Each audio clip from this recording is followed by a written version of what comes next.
Welcome to episode 5 of Civil War Breakfast Club. I'm your co-host Mary, and joining me is my co-host Darren. Hello, Mary. How are you? I'm good. How are you? How's everything going? Have a good weekend? Awesome. I did. Thank you. Very good. Our Very good Facebook weekend. Live went very well on Sunday. Facebook Live was a lot of fun. Anybody who would participate in that, we really appreciate. It was a good topic. We had some good fun with the football. We did. Watched some halfway decent football over the weekend. And that was pretty cool. But Yeah, it's go good Pats. to go Pats. I know, definitely. Even your Packers won, right? Yeah, they did. Yeah, they did. Pats and Pack won. Yep. Life cannot be bad when both the Patriots and the Packers win. Exactly. Yep. Mhm. And we are both obviously drinking beer tonight. So what are you drinking, Darren? Shocker. I am drinking, once again, Shipyard Smashed Pumpkin that I had the other day on Sunday, and now drinking it out of our brand new, shiny Civil War Breakfast Club mugs. Oh Yes. my God. Can you believe we got mugs? This is courtesy of Darren. It just arrived today. So pretty awesome. Now it's official. Now it's officially a podcast because we got mugs. Yeah, we've got merch. Yeah, definitely. I am drinking Moonlight on Chrome Session IPA, which, Good call. yeah, Team OO. Team O, absolutely. Yeah. I got a feeling we'll be talking about O. Howard at some point I tonight. think he might come up in this episode or our next episode as well. Yeah, I think he's going to be a guest star tonight. Tonight is a very exciting podcast. You know why? Because we are doing this in 2 parts. This is our first 2-parter, our first double-header podcast that we are going to attempt here at the Cape Cod Civil War Breakfast Club. This is why I'm working too much. I got a Cape Cod Breakfast Club World Headquarters. I fucked that up, God. Anyway, cut, take 2. But anyway, this is our first 2-parter. We are going to discuss the Maryland campaign, and then next week we're going to discuss Antietam. So Maryland, dear mother, burst the tyrant's chain. Maryland, my Maryland. You know what's the only state song that talks about secession? That's the whole point of it. 1861, Maryland, my Maryland. Virginia shall not call in vain. Maryland, my Maryland. It's sung after that Christmas tree song. I knew that, but I didn't know the lyrics. It refers to bursting the tyrant's chain. You know what the tyrant is? Lincoln, right? Lincoln, you got it. Written in 1861. The state song of Baltimore, Maryland. Well, Maryland, I think Baltimore. So we're going to basically start where we kind of left off 2 weeks ago or 3 weeks ago when we finished with Manassas. Okay? Yeah. So let's go into our 3 weeks ago. Yeah. Losing time. So let's go into our Wayback Machine and talk about where we left off after Manassas, right? Yeah. John Pope had just got his ass kicked, set it right this time. Okay. He got by Lee and Longstreet, and he basically was forced to retreat back to Washington, D.C. It really set the stage for the Maryland campaign because now Lee felt emboldened to keep on going. But it really caused a lot of issues within the Northern Army, really right from the beginning. And that's where we kind of left off. So, you're talking about the 2-week-long campaign, the Maryland campaign. You're talking about South Mountain, which we'll talk about.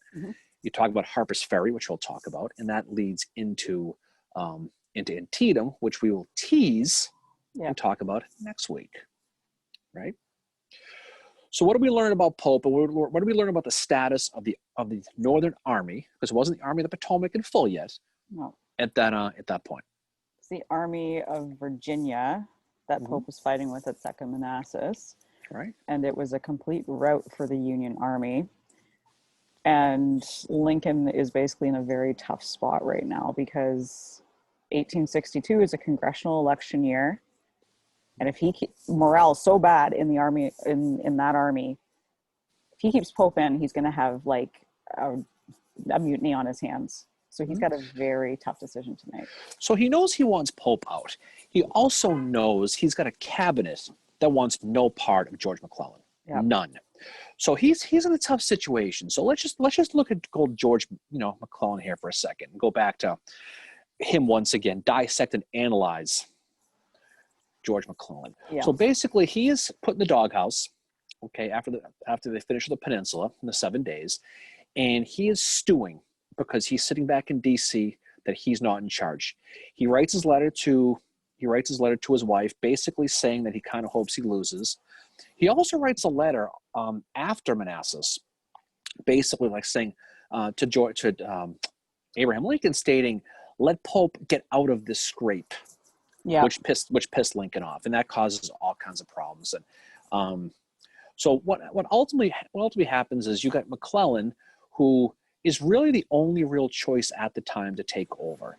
Yeah. Meanwhile, this is the McClellan who is saying things like, Lincoln is an idiot.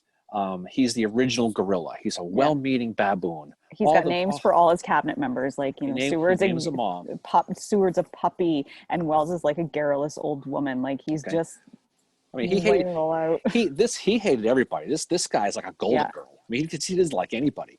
He hates Stanton. He hates Halleck. He even hates Gideon Welles. Who the hell hates Gideon Welles? I know, Gideon Welles is awesome. So he doesn't like the Secretary of War. He hates the General in Chief. Hates the head of the Navy. And I think the biggest issue is when you look at McClellan, you see a pattern with him.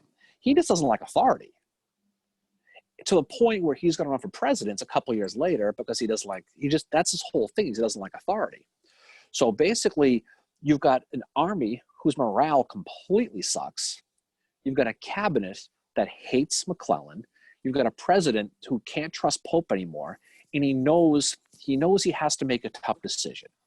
Meanwhile, Lee is sitting back with this Dr. Evil look back in his headquarters, thinking, this is my opportunity perhaps to do something. Does he have a cat? He's got 1 million soldiers ready to go. Does he have one of those ugly cats? He's got one of his ugly cats. And don't make fun of Butler here. I know that's where you're going with this. No, I'm not making fun of Butler. I'm talking about those hairless cats. Mr. Bigglesworth was hairless. Mr. Bigglesworth. Lee and Mr. Bigglesworth are sitting around at the campfire outside in Maryland, claiming the next move. Butler's cute. Well, Butler's a good cat. He's my cat. He's the Floof commander, brigade commander. Floofy brigade commander. Floofy, that's what you ever call him. All right. So, so basically everything goes bad at Second Manassas. Everything falls apart. So, Halleck is the one who reaches out to McClellan first. He goes behind Lincoln's back and says, hey, listen, maybe you might want to come back. I don't know. Which is kind of strange because they weren't really fans of each other anyway. Mm-hmm. McClellan says, well, maybe I'll do it, but I'm going to need some things. I don't really know. But I think when you look at the overall status of that army, it's a complete disarray. You've got pissed off troops. You've got all kinds of stuff too. You've got lack of food. You've got lack of supplies. The quartermaster, McClellan had no idea what the damn quartermaster, Pope had no idea what the quartermaster was. You had all kinds of supply line problems. So that brings us to that cabinet meeting on September 2nd, 1862. Yeah. When they decide, Stanton primarily, that they want to permanently get rid of George McClellan. Like, you know what? He's being a pain in the ass. He's just lingering around. He's sticking around, and they want to get rid of him. Mm-hmm. So they sit down, and Lincoln, not only does he not want to get rid of McClellan, he says, you know what we're going to do? We're going to keep McClellan. We're going to put him in charge of the defenses of Washington. And Stanton, he probably dropped his monocle. He was probably so mad, because he was pissed. I mean, you don't want to piss off Stanton. You don't want to piss him off, right? No. So he gets completely irate, but Lincoln gets his way. He puts him in charge of the defenses in Washington, D.C. Yeah, and Lincoln does make a good argument. He says to Stanton, we have to use the tools we have. He does. And that to Lincoln, that was all they had. They had nothing. They really didn't have anything. But Lincoln's also doing it because he knows that McClellan can raise the spirits of the army. Yeah, and that'll be coming. So he knows, okay, let's get this guy back in. Let's see what happens. But then what happens is Lee ends up turning their hand. Because on 9/4, just 2 days later, he begins his invasion of Maryland. Yep. So now Lincoln is like, well, shit, now I need a field commander. I guess we got to go to Mac. Right? And that's what happens. So McClellan, after Robert E. Lee, decides to march in Maryland, this is causing a crisis now, because now Lincoln has no choice but to bring McClellan back as field commander. Okay. It was offered to Burnside first. In full disclosure, Burnside said, not it. probably touched his nose and said, not it, okay? And he actually suggested they hire McClellan because of the morale for the Army. That'll come back to bite Burnside. It certainly will, just a few weeks later. So on 9/5, just 1 day later, the whole band's back together again. Mac is back. So he's in charge of the Army. And his first thing to do is help get the Army together. So right off the bat, you've got Lee invading Maryland, okay? And you've got a really bad military atmosphere. You've got a real bad political atmosphere. Mm-hmm. So you've got everybody hating each other. Everybody. You got the politicians hating the Army hating the politicians. The only people who are probably happy with it is going to be some of the soldiers. Because that's one thing McClellan does do right, is he comes back and he helps restructure again and fix Pope's mess. And that's what Lincoln saw in him. And Lincoln at the time was still willing, I think, to give him a chance. Like Lincoln said that, again, like we got to use the tools we have. But he also said, if he, meaning McClellan, can't fight himself, he excels in making others ready to fight. So he's basically seeing as having to build this Army of the Potomac from the ground up, because from that, like the Army of Potomac gets made out of the Army of Virginia too. Like those corps that were with the Army of Virginia get put into the Army of the Potomac. Well, we'll talk about the Army, because now you have, people have this assumption that when Mac takes over again, he's taken over some powerhouse again. Now he's back. It was really three armies. Mm-hmm. You had the Army of the Potomac, which was basically the 2nd, 4th, 5th, and 6th Corps, right? You had the former Army of Virginia, which was the 1st and the 12th Corps. Mm-hmm. And then you had that 9th Expeditionary North Carolina thing that Burnside had, which is part of the 9th Corps. So you really had all completely different armies, completely different goals. But then they also, right as this campaign's going, they're short on guys. They end up bringing in about 19,000 raw recruits that they bring right into the Army. Now, these guys join the Army with zero training. They don't go to camp. They don't go anywhere. They get put right into the field. So the beginning of the Maryland campaign starts with 84,000 soldiers. That's what that's what the Union Army is going to have, this culmination of these 3 real armies, or really 2.5 armies, of which, let's see your math skills here. Take out 18,000 people, you're talking about about 60,000 field-ready troops? That? Right? 66,000? Sure. Mary McClellan math, right? So you're looking at you're looking at an army which has very bad morale, led by a president and a cabinet who don't get along now. Mm-hmm. Okay. And now you have these 3 armies, this conglomeration of armies all put together to basically try and cobble together something in the midst of a crisis with Lee invading Maryland. Right? Yeah. So how do you think that's going to turn out? I don't know. It's pretty, I mean, obviously the morale's going to go up because McClellan's back, but it's McClellan. And Lee's in Maryland, and there's congressional elections. Like, it's got the word clusterfuck written all over it. That's the word I was going to do. Yeah, that's what I was going to say. But you think about you mentioned you mentioned just the status of it. So, Army of the Potomac has basically 2 wings in reserve, and right wings is led by your hero and mine, Ambrose Burnside. Ooh. Okay. Who was a friend of Mac. Yeah. Were he and Mac roommates at They referred to themselves as Mac and Burn. Yep. Oh, that's sounds like a bad Pickett's buffet menu item right there. It does actually, or I don't know, some kind of disease. But just 2 weeks later, they won't be speaking to each other again. Yep. That's how the whole thing's going to go. There will be a bridge between them. A bridge over troubled waters? Yep. Song stuck in my head now. So Army Command, okay, so we mentioned 84,000 people in this new hybrid McClellan Army of the Potomac. So we'll take a look at the corps he had. First Corps, led by Joe Hooker. Yes. Who was not a big fan of his, but he could fight. He was an offensive guy. And just to keep things a little bit on the Gettysburgish side, some of the guys under him, he had George Meade, who was a brigade commander. He also had Abner Doubleday. So you can see the formation of what will become later. Yeah. Okay. Second Corps is led by Edwin Sumner. He will have Israel Richardson with him, who in his division, who also have Caldwell from Gettysburg, Thomas Marr, and John Rutterbrook. So you start to see these familiar names we get into this 1862. Second division led by John Sedgwick, who is led by, under him would be Oliver Otis Howard. The Crescent Moon himself, the Crescent Moon and beer can himself. Team OO. Team OO will be the second in command under John Sedgwick. No one knows if any elephants were hurt in the filming of this movie. Too soon. Too soon. Third division by William French. We'll hear about later on. And then it goes right to the Fifth Corps with former pariah Fitzjohn Porter. Yep.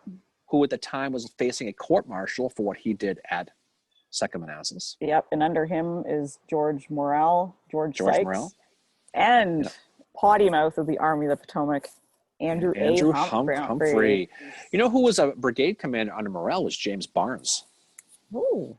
Yeah, how's that for trivia, huh? Yeah, wow. A little trivia here on a Tuesday night. Nice. Oh, I'm sorry, a Saturday morning. You know? We're drinking in a bar. Boy, it's really dark on a Saturday morning here, isn't it? It's pitch black out here. Sixth Corps led by William Franklin, who we'll hear about when we talk a little bit later on about South Mountain. Yep, and he's got Slocum under him. He's got Slocum if you got him. He's got him. Baldy Smith. He's got Baldy Smith. Both of them are eventually going to go to the Western Theater. You know who was a brigade general under Baldy Smith in this corps? In this division? Winfield Scott Hancock. Oh, okay. He will take over, just to jump ahead until next week, he will take over for Israel Richardson once he gets hurt at the Sunken Road. Mm-hmm. So it must have been really soaked that day at the Sunken Road for him to take over there. Yeah. And we'll tell that cool story about him next week. Yeah. Romaine Ayers was also part of the artillery, believe it or not, of the Sixth Corps. Ninth Corps led by Jesse Reno, who would have a tough battle at South Mountain. We'll talk about that. Ambrose Burnside will eventually take over with his portion of those North Carolina expeditionaries that we talked about. And then finally the 12th Corps with Joseph Marshall, who would also fall to Alpheus Williams. He also had Sam Wiley Crawford and George Sears Green in his corps as well. Mm-hmm. So you look at the makeup of this army. So you've got a strong set of generals. You've got a strong set of colonels. You've got a really good, on paper, quasi all-star team. But again, when you look deeper at these armies, none of these guys got along. There was too many. No. There was too many moving pieces with this. Yeah. Well, the later superstars are lower down at this point, right? Like Meade is commanding a division at this point. He's commanding, yeah. Not to mention your Moon Boy. Yep. OO's commanding a division. Mm-hmm. But yeah, there's like a lot of future superstars here, you know, that. And there were at Manassas too. Second Manassas, actually. Yep. Yeah, they were. A lot of these same guys, you know. Confederacy was set up a little bit different than we come to know before. Yep. Basically, you had Stonewall Jackson, and you had James Longstreet. So looking at the people he had under him, you had Richard Ewell commanding one part of it. You had D.H. Hill. Mm-hmm. Obviously, you had Jeb Stuart in the cavalry and Pendleton in the artillery. Then over to Longstreet, you had Lafayette McLaws, Richard Anderson, David Jones, John Bell Hood, mm-hmm. John Walker, who we will hear about later on, and just basically a lot of different guys. But when you look actually at Robert E. Lee's army, though, he was basically having a lot of the same issues that the Northern Army had as far as organization skills. You know, when he was going through Maryland, you know, he had a gigantic issue with people walking on him. I mean, the biggest issue that they ran into by far in his army was people leaving the army. And so you look at some of the attrition rates that they had as well. And so it was certainly something to keep an eye on as you go forward with this as well. Mm-hmm. And but we got to give a little bit of credit to McClellan, though, unfortunately, with some of this stuff, because he really kind of did some good things. He was good at organizing. He had this thing with not wanting to fail, which we've discussed about in previous episodes. You know, it's very different from Grant and Sherman that had experienced failures in their life and they just kind of went for it. The other thing too to remember with McClellan is he is a Democrat. He just wants peace. Mm-hmm. So that's something too to consider with him as to why he's not really that aggressive. But look what he does. Look what he does, though. In all seriousness, what does he do? He reorganizes the artillery. Yep. He puts Henry Hunt in charge of the artillery. So basically, pretty smart decision. He basically puts him in charge of that, gives him tactical authority, which will come back and have an issue with at Gettysburg another year later with Hancock. But he basically refits the entire thing. Each corps is going to have 4 batteries attached, 3 regulars and 3 volunteers and 1 regular on paper anyway. So by the time you get to Antietam, he's got 320 or so organized guns ready to go with this. But the problem was they had the better firepower and they had the better guns, but they didn't have the best guys. Like the Confederates, like we talked about Sunken Road a few minutes ago. When you talk about that again, they only had 1 Federal battery that was really working. The Confederates had a whole bunch of better weaponry that they could use. And so it was, but he did a good job. But another thing he really did well, we talked before about the issue with the supply trains leaving Manassas. And as far as the guys didn't have any food, they didn't have any forage for the horses. He brought in a guy named Rufus Ingalls, who made him the chief quartermaster. He was so good in that position, he stayed chief quartermaster right through Appomattox. Wow. He kept his job the whole war. He basically made sure these guys were fed. They made sure they had enemies. And more importantly, and this is a big thing that doesn't really get publicized, because he really focused on making sure these guys were fed, they didn't have to pillage and forage Maryland. Because Maryland at the time, like that song that we sang a little bit earlier, and we're going to hear you sing here in a few minutes, I assume. No, people do not. We love hearing you sing. Oh, no, you should hear Mary sing. No, people do not need to hear me sing. It's quite a thing. But regardless, he keeps them from going through and really pissing off the locals in Maryland to help basically keep them in the Union too. Because if you start going through there and ripping up farms and pulling a Sherman special in Maryland, potentially there could be a big situation. So the Ingalls thing is a huge, huge thing that most people have never heard of. Was he really helped stabilize those supplies and really kept that under control.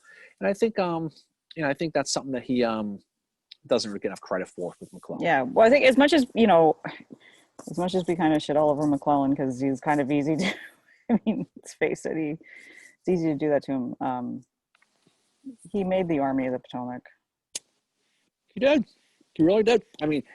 He had issues with authority. He certainly did. He had issues with Lincoln. He had issues with Halleck. He had issues with you and me. Everybody. He hated everybody. I don't know what I did. I know I'm sure he can piss you. I don't think his wife was like his number one confidant. I think I have a book of their letters and the shit he writes to her. It was not meant. He didn't think anybody else was going to read it, but he wrote to her after he was basically brought out of his time out. And he said, again, I have been called upon to save the country. Under the circumstances, no one else could save the country. Yeah, absolutely. Just that's what he thought of himself. Don't you need that though? If you're in that role, don't you need to have confidence? It was more fake confidence, but don't you?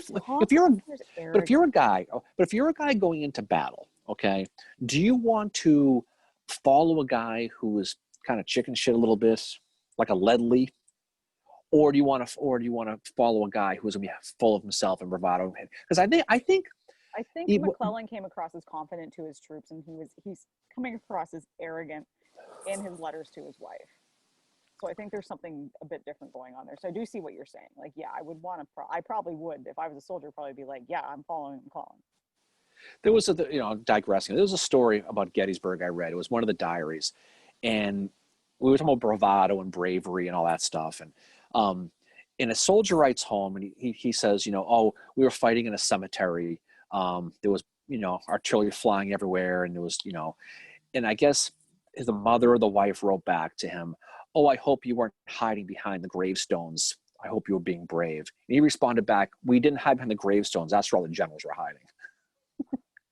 It was a great, I forget what book that's in. I got to find that, but it was a good one. But McClellan did organize. He did have them ready, certainly. Conversely, Lee's army was not without their issues too. You know, we mentioned the straggling. So he shows up in the Maryland campaign, and right off the bat, he starts cutting. They talk about not enough soldiers and all this stuff. He basically says, here's the deal. If you don't have shoes, you ain't coming. You're going to stay back. You're going to stay back. If you're sick, you ain't coming. You're going to stay back.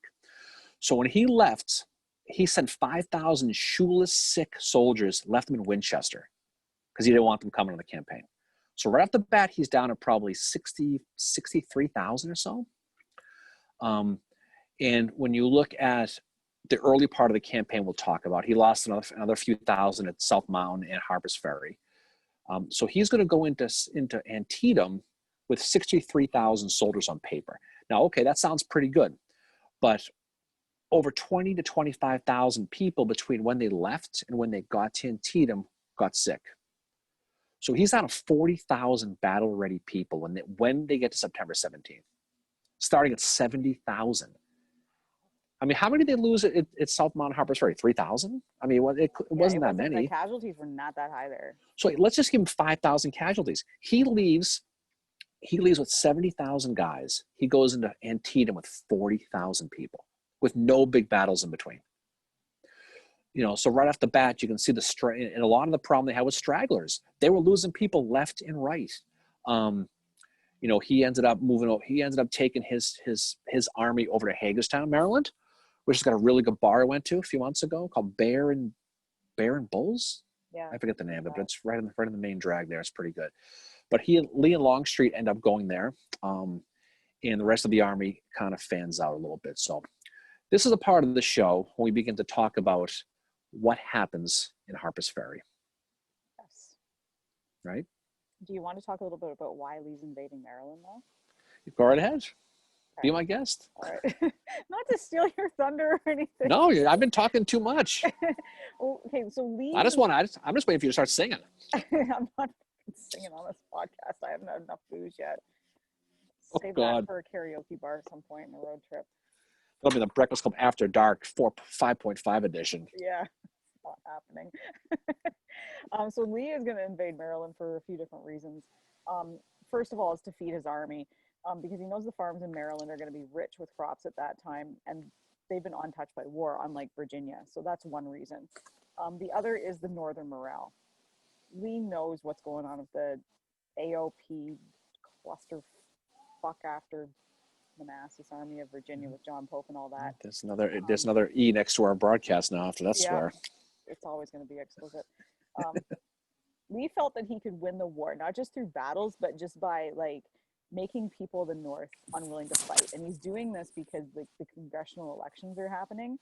And Lee thought he could just kind of fuck with their minds by invading them and make them, want to be we don't want to do this war thing anymore because they're too close to home now. And he tells Jefferson Davis on September the 3rd that the enemy was much weakened and demoralized. And also a victory on Northern soil is going to figure prominently in the Confederacy getting recognized as a legit nation instead of the fake news that it actually was. Yeah, it certainly was. I think Lee knows what's going on. I mean, he's reading the Northern papers. He sees what's going on. He sees the infighting and the instability with the Northern Army. Exactly. He wants to fight Mcclellan now. He wants to fight them and he wants to take the field before they're ready. He knows how disorganized they are. Yep. And he also wants to, Lee always wanted to keep that initiative. He wanted to fight the battles, take the initiative. And to your point, Mary, he wanted to keep the pressure on this election. Yep. I mean, there's that whole thing with the European intervention, all that stuff, but Lee knew that wasn't going to happen. He just knew it wasn't going to happen. It again goes back to the will versus the might. And he knew that anything he does on the Northern soil is going to help with that 64 election. So, but he's got an opportunity now to fight McClellan when he knows he's not ready. He knows the army's a mess, and he's got him. He's got him.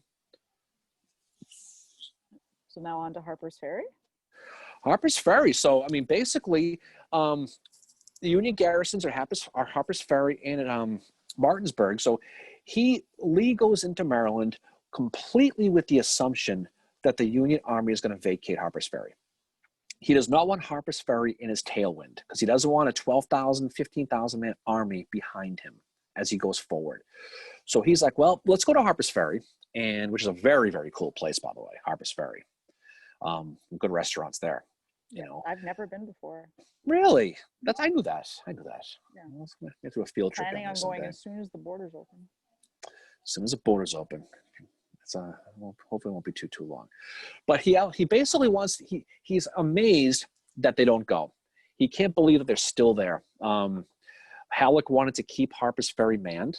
He felt that was an important garrison to have. But basically,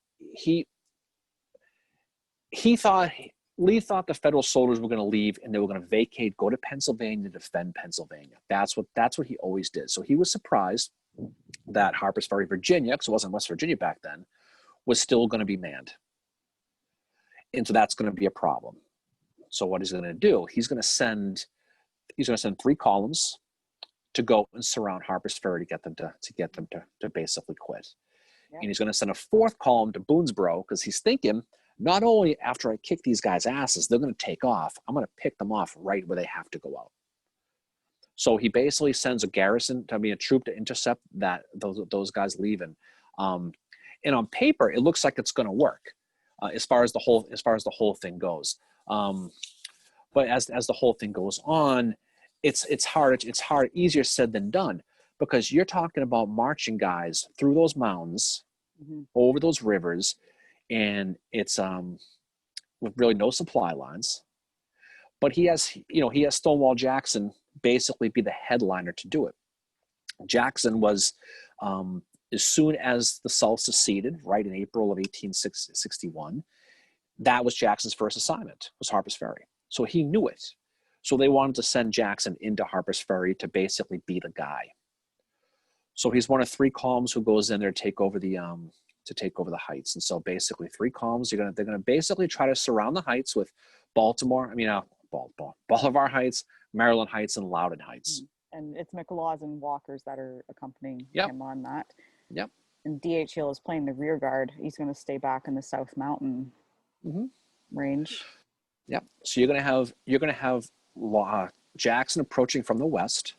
Okay. You're gonna have McLaws going to take Maryland Heights to the north, and you're gonna have John A. Walker take Loudoun Heights from the south. The plan is to trap them, to basically surround them, force them to retire. Okay. And then basically just basically try to get them to, but they have a problem though, because once they get up there, you can't march soldiers across the Shenandoah, and you can't march them across the Potomac. They're too busy. You can't ford them. So, and small arms fire is not going to make it across those mountains. So they have to basically use artillery. And this is basically what happens. So Jackson sets up those batteries, and he pounds them and pounds them and pounds them to the you're embarrassing the children. If this is an explicit podcast, he's not watching. Anyways, so basically, there's a guy named Colonel Dixon Miles who basically vows the Union guy to defend Harpers Ferry. He's going to basically defend to the last man. He tells his subordinates, anybody you see who tries to run away, retreat, you were to shoot him on sight. That's what the plan is. He thinks he can hold on to them because he doesn't think the infantry can get across the rivers. But those batteries, what ultimately does him in. The night of September 14th, he continues to cannonade them from 3 different directions for 5 hours with 50 guns. Finally, the next morning at 9:15, September 15th, which is today's date. Yep. So 150 years ago today, well, as actually 8 o'clock this morning, was a date that that Dixon Miles surrendered Harpers Ferry, the largest surrender in the Civil War. Yep. 12,700 guys surrender. The scapegoat in the entire thing that you hear about later is the 125th New York, led by George Lamb Willard. And you know what they called his regiment after they surrendered? He had new troops, the 125th New York. As soon as the artillery came, they all ran and hid. They all hid. And they all got captured, including Willard. He got captured too, along with Miles. He got captured. But from that point on, Willard's 125th New York, and Willard himself was called the Harpers Ferry Cowards. Oh, That ouch. was the nickname they got. And just to jump ahead real quick, it was a big reason why Willard did what he did at Gettysburg, was because he wanted to help redeem himself when he fought against Cabot Wilcox out with the first Minnesota areas. Yep. Across the Pennsylvania Memorial.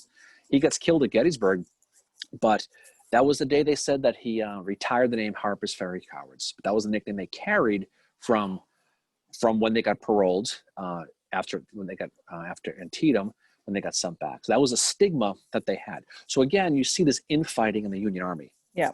You know, and cowards. I mean, that's back then. That was big fight word. That's like, you know, Well, Flying Dutchman, right? Flying Dutchman, exactly. And then, you know, it's like calling someone back in the future yellow. Yeah. You don't do it. You just don't do it. Can you call me yellow? Are you yeller? Yeah. You know, you chicken? You know. And what is it in the part 2? The guy hits that thing on his vest, and it's like, bark, bark, bark, bark, bark. McFly. I have those movies all memorized. McFly would have been in the Irish Brigade, probably.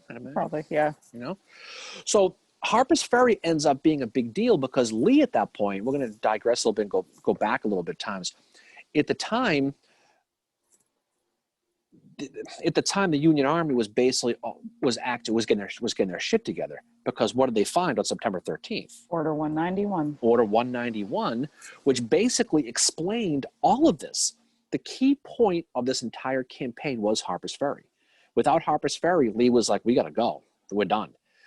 You know, it took 3 days for Jackson to finally take Harper's Ferry. In the meantime, they find the battle plans, and McClellan, which leads to South Mountain, we'll get to here in a few minutes. He basically, you know, Lee knows the Army of the Potomac knows his plan now. He knows that the campaign's over. He told his generals, this is done. This shit's over. We got to get out of here. And it wasn't until Jackson took Harper's Ferry that he changed his plan. The plan was to go back and build a defensive situation, fight the Union, and try to escape back to the Potomac. Tells his soldiers, tells McLaws, just get your ass back. Whether you go through Shepherdstown, you got to get over the Potomac, and we got to get back to Virginia. But once Harper's Ferry fell, he decides to reform the army again, regroup the entire army, and bring them to Sharpsburg, because they have those heights, they have the creek, and build a defensive battle there, and wait for the Union to come attack him, which is what Antietam is. But certainly, after 191 gets found, McClellan, you'll talk about that here in a second. Yeah. It does lead to an offensive that's going to go to the Battle of South Mountain. But again, the delay is what ultimately doing this. Yeah, McClellan sits on it for over 16 fucking hours. He sits on it. And there's been a lot of questions about why he sat on it, what the delay was. Yeah, because he seems so confident, because Gibbon goes to see him the day he's found it. Mm-hmm. And he and McClellan and Gibbon are friends. And Gibbon at the time is commanding the Black Hat Brigade. That's their name at the time, is the Black Hat Brigade. They're a brigade of Westerners. They are the 2nd, 6th, 7th Wisconsin, 19th Indiana. The 24th Michigan is not yet with them. When you get a job done right, you get Michigan. Yeah. Right, Ohio State? Apparently. So anyway, when Gibbon goes to see him, you know, McClellan is all, oh, I've found this, I got this, and he does say at one point, with this order, I can whip Bobby Lee. So he is very confident about it, yet he sits on it. Why do you think he sat on it? I think it has everything. Put yourself in McClellan's position. You just got a promotion. Okay, you're McClellan now, and you would get this. What do you do? I think he did what McClellan would do in any situation. I think he probably started thinking about it. He found it, had that excitement, and was like, what do we do? What do we do? Like, if I go after them and I fail, if this is not an actual order, you know, I think there was a little bit of just not wanting to risk it at that point. But then the more people he told, the more people were like, we need to move on this. What do you I think think about you're. it? I think you're right. I think there's a lot of it. I think. See, I don't know. See, part of me thinks he thought it was too good. Like, Yeah. think about it. You're sitting there, and some dude runs up to you with 3 cigars, which I would have kept the cigars. I'm not gonna lie, I would have kept the cigars. Oh, Okay. me too. And he says, I found this. I found the game plan of Robert E. Lee specified out blah XYZ. If I got that, I'd be like, this is a setup. It has to be. There is no way anybody is that lucky to find the literal game plan of a campaign and you find out they're all spread out, where they are, where they're going. I'd be like, bullshit. This has got to be a setup. I think he waited, and this is just me. This is not anything. This is not any books, nothing. I think he thought he was being set up. Just me personally. Yeah. Because I just think he thought, it just can't be this easy. It just can't be. But yeah, unfortunately for him, it turned out that it was that easy because he could have changed a lot of history if he had just simply maybe believed in himself a little bit there. Well, yeah, I think, yeah, to your point, I think you are right about that. Wow, right again. Yeah, you're right again. Look at that, Weeks. Look at you go. Sure. Yeah. Love being right. It happens so frequently. But no, I think it ties into that and just his excitement at finding it, but then it's like, oh shit, like, what do I do now? But then people find out about it because he's excited. He's openly telling Gibbon about it. Please don't die on the podcast, Aaron. I told you if I die, I want killed at Gettysburg on my gravestone. I told you. Okay. Well, yeah, that could happen. It probably is going to happen. Anyway, so yeah, he's found this order and he just doesn't act on it. I mean, McClellan gets pretty heavily criticized about it. I mean, and I think some of it is right, but there must have been something going on in his head that he's not acting on it. I mean, as you always say though, like, we are 157 years, whatever, right, removed from this. Like, we don't know what they're thinking at the time. Like, we can look back and think like, oh yeah, if we found it, we would have moved. But I think though, he never explains why, and so we'll never know. Like exactly. we don't know, like Sickles. He'll never accept blame for what he did at Gettysburg, and we talk about that. But he'll never sit there and say, I think I did anything wrong. And McClellan, I think, was the same way. But it had to have been something because he had all the right people in charge as far as what he wanted to do. He had him. He had a little bit better morale, and he had Lee over a barrel, and he really let him off the hook to the point where he let him off the mat. But I always wonder what a Joe Hooker would have done in that situation. I think he would have pursued. I mean, we know what a Sherman would have done. Oh yeah, he would have went after him. I mean, Sherman wasn't Sherman in 62, but I mean, 1864 Sherman would have, or Grant or someone like that. But it's really one that got away because especially when you see the fact that Lee had capitulated this campaign. He basically he was telling his guys, we're done. We're out of here. This is we got checkmated on this one. But again, although it takes a little while for McClellan, it takes a whole day for him to do something, he does actually go on the offensive. And that's the Battle of South Mountain. He does. Right? Yep, South Mountain, which is actually, it's a battle that doesn't get talked about much at all. I actually have a Mort Kunstler calendar. That battle is not listed on there in September 14th, but Jackson taking Harper's Ferry is, and so is the Battle of Antietam. Same with Chickamauga starting on September 19th, which it started on September 18th. Here we go again. Hey. Heard this 1,000 times. You're right. You're right. When you learn about what Minty and Wilder do at Chickamauga on September 18th, that is the opening day of the battle. But that is for an episode like 2 weeks from now. So I'm not going to get into my preachy bullshit now. I bet you we hear all about that in 2 weeks. Oh yeah, you're going to hear all about them. Well, what about this South Mountain? What about this aggressive McClellan? So he goes on the offensive with this. He's pursuing Lee. And he will go to South Mountain, and that's where there's going to be obviously the Battle of South Mountain. And there's 3 separate gaps that he's going to be attacking at: Fox's, Turner's, and Crampton's. So at Fox's Gap, you have General Reno, probably butchering his name like I do, the state of Massachusetts. Oh, that was close. Eventually. That was as close as you've ever been. I probably actually have to be there to say it properly. Okay. That was a good one, though, Fincher. Well done. Thanks. And Crampton's Gap, you have General Franklin fighting. But at Turner's Gap, you have Hooker's First Corps. Am I getting that right? Hooker was the first. Who was the first? Okay, good. I was like, oh my God, am I wrong? But their fighting is the Iron Brigade. Mm-hmm. Or, well, actually, just gave it away. The Black Hat Brigade is fighting there. Mm-hmm. And they're going to be... Go ahead. The importance of South Mountain, obviously, is this is McClellan being aggressive, and he has to get through these passes to pursue Lee's retreating army, this divided army. So this is his opportunity. But yes, I'm sorry to interrupt. You were saying about the Black Hats? Sorry, you didn't interrupt me. What was it about Chickamauga you said again? Oh, wow. I bet even the audio could see that middle finger you just gave me. Yeah, the verb. So the Black I'm gonna bork my heart. Yep.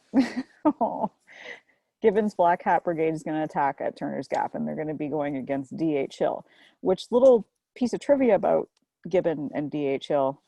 Gibbon is going to be attacking the man that he stood up as groomsman at his wedding.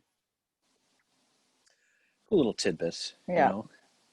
I wonder if they talked about that, like, afterwards. I don't know. Probably not. D.H. Hill was a bastard. He was. Didn't he catch Meade early in the war? Meade was sleeping under a tree. And no, D.H. that was Reynolds, I think. Wasn't that Reynolds? That's what it was. Yeah. Reynolds. I'm sorry. It was I think Reynolds. it was Reynolds. I don't know why I blanked on that. And, I thought it was. And he was like, oh, "This is how war goes." And Reynolds probably went like that to him. Give him the finger. Yeah, probably burbed him. The game of James Archer at Herbst Woods middle finger. Yeah. It's good to see you, General. It's not good to see you. So the Black Hat Brigade had fought at 2nd Manassas, and they were at the Bronner Farm, and they had suffered very heavy casualties there. So a few days prior to the Battle of South Mountain, Gibbon had met with McClellan, as I said before. Like, that's when McClellan told him about Order 191. But the reason Gibbon was going there was to ask McClellan that he would like another regiment to be part of this brigade, and he requested another Western regiment. This regiment will eventually be the 24th Michigan, but he's not going to have them for the Battle of South Mountain. So at Turner's Gap, the fighting is obviously they're going up a gap in the mountains, so they're climbing up terrain. And D.H. Hill's men, although D.H. Hill has way less men than what Gibbon is bringing up with him, they are entrenched behind walls, fences. They're basically in a very defensible position. But the Black Hat Brigade just keeps going, and they keep going and going and going. And Gibbon is on his horse, and he's just like, he's up there, and he's like, just keep going forward, forward, forward. And they keep going up the hill. And at one point, the men in the 7th Wisconsin are out of arms, including taking them from those who had fallen already. Gibbon's orders to them are eerily similar to an order that would be given at Gettysburg. Bayonets. That's the point that they got to. And what's funny about that attack was, what's the only thing that ultimately made them fall was that night came again. Yep, right? Exactly. So basically, the held the high ground, but the Rebs still held the gaps because it got too dark. Yeah. So it's so funny how parallels a lot of these battles would be when and of course the nickname that McClellan would go ahead and give these guys. Yes, like Hooker and McClellan can see them fighting, and McClellan says, wow, they fought like, and well, Hooker says those are my men, and McClellan said, wow, they fought like iron, and from then on they were known as the Iron Brigade. Yep, well deserved. Yeah, well deserved. So very, very cool story about them fighting there. But then there's fighting going on at other parts too, at Fox's Gap as well as Crampton's Gap, and at where is it? Reno gets killed. He gets fought at Fox's Gap. So Reno is going up against AP Hill. Okay. And, and this is when our old friends, the Kanawha division. Remember them from a few weeks ago? Yeah, which Rutherford B. Hayes is part of. He gets not mortally wounded, seriously injured in this Yep. battle. Again, how history could have changed, a future president being Yep. killed. But so Brigadier General Jacob Cox, he drives them basically. He's holding the land south of the Gap. He pushes the North Carolinas basically until they're as far as he can, until his guys get completely exhausted. Basically, the Rebs deploy at a place called Wise Farm. Reno tries to push again, but John Bell Hood, who we've talked about before, he ends up showing up. This is where Reno does get killed. And that's pretty much the end of that one. What was interesting, one of the cool stories about this one is this Wise Farm. Is the owner of the Wise Farm the day after the battle. He finds a bunch of dead Rebs in his yard. That's right. So you know what he does with them? Is this the $1 to bury them or something like this? $1 to bury, Yeah. and then he takes 60. He takes the remaining 60 and dumps them down a well. Down a dry well on his property. He just says, this, you know what? I don't need the money. He takes 60 bodies and drops them down at the bottom of a dry well. And I assume they're probably still there. Ew, David. Yeah. So in case you're looking for well water in the in that area, but that's go ahead. Sorry, go ahead. I was just saying. So it just goes to show another Union guy is killed in Reno, and then who takes over the night from that would be Ambrose Burnside, who would take over that corps. Yep, and then the Ninth Corps. And then there's the fighting over at Crampton's Gap, which has some Confederate cavalry, and a portion of General Lafayette McLaw's division is there as well. They did really with the Confederates. You got to give them props on this one, though. They were severely outmanned on this one. Oh, they were. I think McLaw's had less 500 men, 600 men. Yep. Going up against Franklin's entire 6th Corps. Yep, and Franklin spent 3 hours just deploying his forces against him. Yeah. You had Darius Couch in charge of a division who ultimately would take over defense of the state of Maryland. But he basically, they trenched in, and they just, and again, this is where you see Slocum, you see Baldy Smith, you see all these guys trying to open that gap. But this is a situation where it's almost like a Culbs Hill in reverse. We mentioned David Ireland last night. We were talking on another thing we were doing, and basically, was it 6-1 odds, something like that, like 3,000 guys against 500. But regardless, what these South Mountain battles will do again is it will give the opportunity for Lee to basically bring his army together again. Yeah, it hasn't really done and I mean, they were outnumbered. The Confederates are outnumbered. Like, there's 28,000 Union troops going against 18,000. Like, obviously, McClellan is holding some of his troops back, which Howard is not involved in this battle at all. He's one of the ones that is held back. He probably would have made a difference, probably. I think he would have. He would have been stood up there with his X-Men power and lightning bolts out of his one arm. He would have just flipped that hair, and they would have all been running. Oh, exactly. Yeah, stood up there and they would have gone. Hit him with the power of the half moon. But the casualties are not. I hate saying low casualties because it's still it's terrible that people had to die here. The Union it suffers 2,325 total casualties, and Confederates is 2,685 casualties at South Mountain. A lot of those guys are captured. A lot of I think there's about 400 or 500 killed on each side. I think a lot of the guys are captured, but I think but what does this campaign do though? At the end of the day, it creates a missed opportunity for the Union, without a doubt. This is probably one of the few times where Robert E. Lee admits defeat, is ready to actually retreat, and is let off the mat. This could have been a big situation. Obviously, this will lead into our subject for next week, which will be Antietam. But this is, Lincoln sitting back, just ready to issue that Emancipation Proclamation. Exactly. He's ready to go with it, but he needs a win.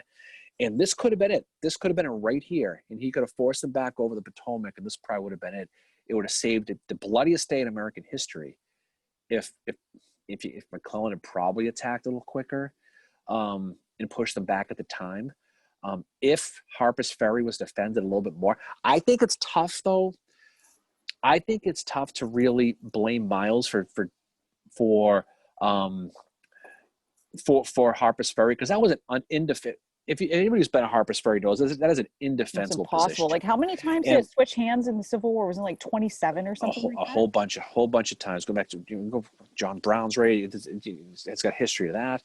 Yeah. But it went back and forth, and it's a strategic point right on the whole thing. But I think it's a defendable position unless you've got artillery. And once they got the guns up there, that was it. It was just raining lead on them, and you had no position but to retire. And they, 50 guns for 5 hours. I mean, it wasn't quite Pickett's charge. It was 147 Confederate guns going for 2 hours, but that's still a lot of lead. So you can't really blame them for really going out. But that was pulling the stopper out of the bathtub at that point. Well, that's when Lincoln said the bottom is out of the tub, referring to this time. What, is Lincoln stealing my quotes now? Yeah, he is, totally. Oh my gosh. But this is really the beginning of really Lee's opportunity. Because if they'd have held Harper's Ferry, and you know what, you got to give Halleck a little bit of credit for not pulling them out of there from the beginning, holding their ground, even though it was pretty. They didn't really give any soldiers to do it. Yeah. And Harper's Ferry would ultimately be what would ultimately doom Joe Hooker a year later, when he wanted those soldiers and they wouldn't pull them out of there, but for their experiences, what happened at the Maryland campaign, until Meade got in, they just said, okay, you can have them, screw Hooker. Yeah. You can just have them. So Harper's Ferry is one of those pivotal points. But when you're looking at the flashpoints and you're looking at what created the Antietam battle and what created this whole thing, it was really Harper's Ferry. Because if Harper's Ferry doesn't fall, Lee's out. They're done.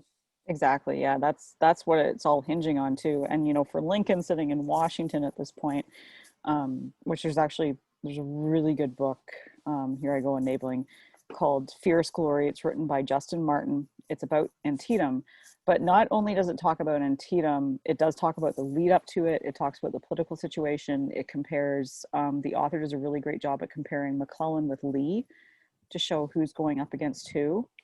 It's actually one of the best analysis I've ever seen between the two of them. And he also talks about, he goes back and forth between Antietam and Washington. So you have an idea of what's going on with Lincoln, you have an idea what's going on with the battle. But the thing that I loved about Fierce Glory, and the reason I'm talking about it now is just in case people listening to this on Saturday, if they want to go buy the book, because believe me, it's a quick read. It's also an excellent audiobook. I just got mine on Audible and I listened to it. It took me just a couple days to listen to it. The other thing it is too, it does not overwhelm you with a lot of details about the battle. So you're not going to be hearing like this corps was here, this division. I know some people can sometimes get overwhelmed by that, but it tells it from the perspective of the soldiers. I learned so much about the soldiers who were fighting there and their stories. It is one of the best Civil War books out there. I'd read it last year and then I listened to it again and I loved it even more. Just because you hear so much of those personal stories. And he tells it in such a way that I was playing out like a movie in my head as I listened to it. But it is a really good telling of, not just Antietam, but what was leading up to it and what Antietam what hinged on the Union winning Antietam, which we're obviously going to talk about next week. That's a pretty good book. I've got a book for you though. Same subject. I think this one's better than that. Yeah, I think it is. Okay. And this is a book by Scott Hartwig, who used to be in charge of Gettysburg, a book called To Antietam Creek, the Maryland Campaign of 1862. That's the one Jen was reading. Yep. This is a hard book to find, but if you can find this one, it's a very, very fast, easy read, to your point, very detail oriented. It's not quite a Coddington level of brain freeze, but it's going to give you a lot of good details. It's a great book as far as the lead up. If you're looking for a Battle of Antietam book, the Sears book is the best one. Yep, Landscape Turn Red. I don't think anybody would disagree with that. Oh, but but I think Fierce Patriot. I think that. But if you mean Fierce Glory? Oh God, it's just too many books. You and your books. Fierce Glory, yes, that book or the Hartwig book. You can't go wrong with that. Yeah. Maybe we can trade books and we can read each other's books and see which one we think is better. I think we could do that. I think we can figure something out with that. But Yeah. either book, you can't go wrong. I like the Harvey book because it was the first Yeah. book on the campaign I read, and it's kind of my go-to book as far as trying to understand the campaign. But Fierce Glory is obviously a good book too, and I have not read that one, but I've heard good But things. it's Fierce Glory is more about Antietam. Your book's more about the lead up to it. So I think they would make good companion books for people to have. And I do know that for, some people have come to me and said, like, tell me about a book about the Civil War that's not going to overwhelm me with a lot of details about Army stuff, but just, tell me in a way I can understand. Fierce Glory is that book. It's very well written. But Sears, too, hands down, is Landscape Turned Red. Definitely another go-to Antietam book as well. That's probably that's the best book. That's Sears' best book, by the way. Yeah. I think it's better than the Gettysburg book. I think that's by far the best book. It's an easy read as far as that goes. It's a very if you read that book and you go to Antietam, you'll see exactly what he's talking about, and it makes so much sense. But if you are looking for a pre-book, you want to read between Chantilly and September 17th, the Battle of Antietam, pick up the Harvey book. I think you can get it on Amazon, but I think it's expensive because it's kind of rare. It's kind of tough to find. But if you can find it, you should definitely get it because Scott's book is fantastic. Yeah, I need to get it. Thanks, I've been enabled now. Yeah. Well, you can just read mine. You can just read mine. For God's sakes. Give me that look.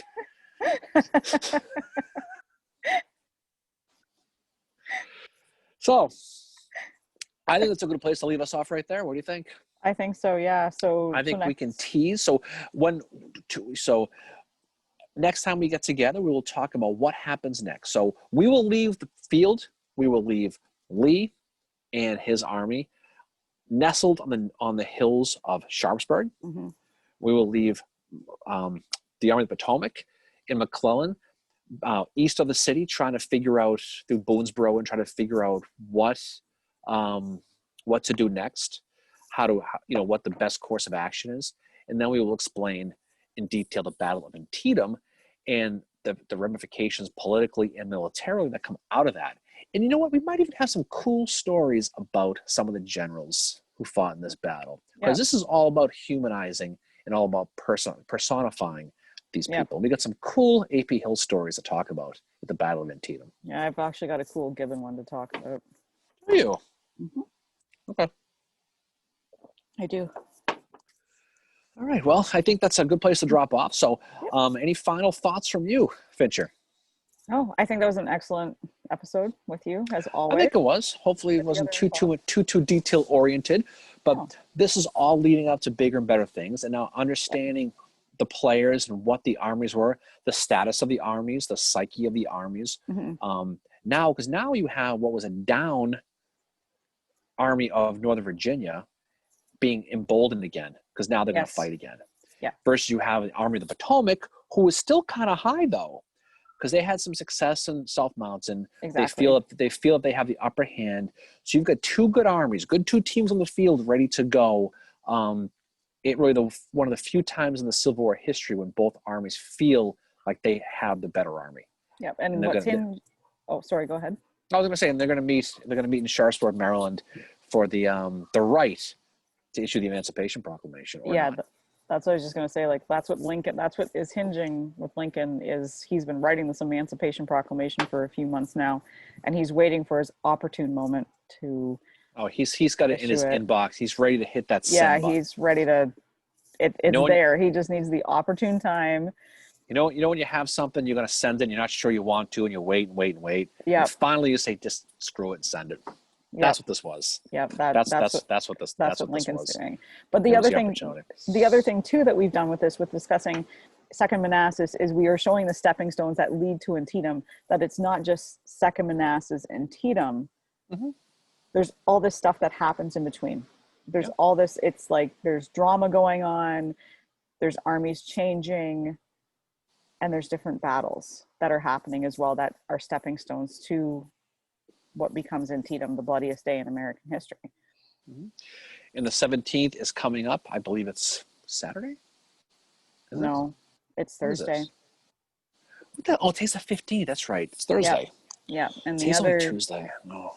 And then in a few weeks, we are going to be spending a couple episodes on Chickamauga. Do you know the battle actually happened the day before everybody thinks in Chickamauga? Yep. Did you know Sorry. that? I heard that feel somewhere. so I don't know bad. where I heard that. A little Fincher told me. Start the 18th. Does this have to do with Minty by any chance? Is this? And I feel like I'm being like some dickhead historian now. It's like, start on the 18th, not the 19th. You just need to have a quality. Actually, Yeah, no. you need to put that into your lexicon. Now I feel bad. Oh no, that's no one's feeling bad. No one's feeling bad, except maybe McClellan, maybe, but that's okay. All right, so we're going to leave it there. We're going to have a great time. Always a pleasure to talk to you, Mary, and I thought it was a good talk today. Yeah. And we will get back to the second half of this next week. Don't forget Facebook Live at 10 a.m. on Saturday. We're going back to our regular Saturday schedule. Yeah. So tune in, check it in. We are. Mary did a good thing this week. She got this podcast on iTunes. Yep. So now we are no longer on just the Podbean. Now we're on Spotify and iTunes, which is a pretty big deal. And if you want to see our smiling faces, you can see us on YouTube. Oh my God, we're on TV. We can be on YouTube. So you can see some of the past couple episodes we did. And the Facebook Lives are on YouTube too. We call those I'm putting them on the YouTube as well. And I'm also posting them on Podbean as well. So they'll go to all our platforms. So, but they are unedited. So like, I'm not going to sit down and edit those. No. It takes me like 7-8 hours to edit these ones here. So you do a great job with the editing. I gotta give you props, Mary. Well, thank you. Yeah. Thank you. Anyway, so we will look forward to talking to you soon. So we will turn into Antietam. So hopefully you enjoyed this. Hopefully it was a good lead up. Antietam Eve, as they say, as this goes into September 17th, which we will talk about in detail, which is the bloodiest day in American history. And it's something that we will talk about with complete reverence and understanding what implications it had going forward. So that's it for me. Yep, and that's it for me. So everybody have when this episode drops, it'll be a wonderful Saturday, and hopefully you will tune into our Facebook Live at 10 o'clock. We will talk about this episode, but if the conversation digresses and we talk about other stuff, that's perfect too. The point of the Facebook Live isn't just to talk about this shit again. It's to interact with people. Yeah. And the other day we had a really good one when we were talking about the football. And it was just really cool to kind of talk with people and just hang out with some of our Civil War nerd friends and just kind of shoot the shit and drink morning beers. So hopefully, we do drink morning beers because we get up ridiculously early on Saturdays. So, so 6 o'clock in the morning, like 80-year-old people getting up that early. I admit to being up at 6 o'clock on a Saturday. Me too. I set my alarm. I get up for my coffee. I'm at 6:30 me too. every day. I get up for my coffee too. But definitely check out the Facebook Live. We'd love to talk to you. Love to hear from you. It's just a lot of fun. And we will definitely look forward to seeing you then. Yep. And as always, you can find us on Twitter, find us on Instagram, and you can also find us on Facebook too. Just if you have any episode ideas, let us know. And you can reach out to us at civilwarbreakfastclub@gmail.com as well, which we have had a few listeners email us there too. So awesome. We're on Twitter. We're obnoxious on Twitter, so come find us on Twitter. Yeah. Anyway, so until next week, that's where we'll leave you. We'll pick it up with Antietam. So everybody have a wonderful Saturday, and we will see you again soon. Bye. Peace out. Bye.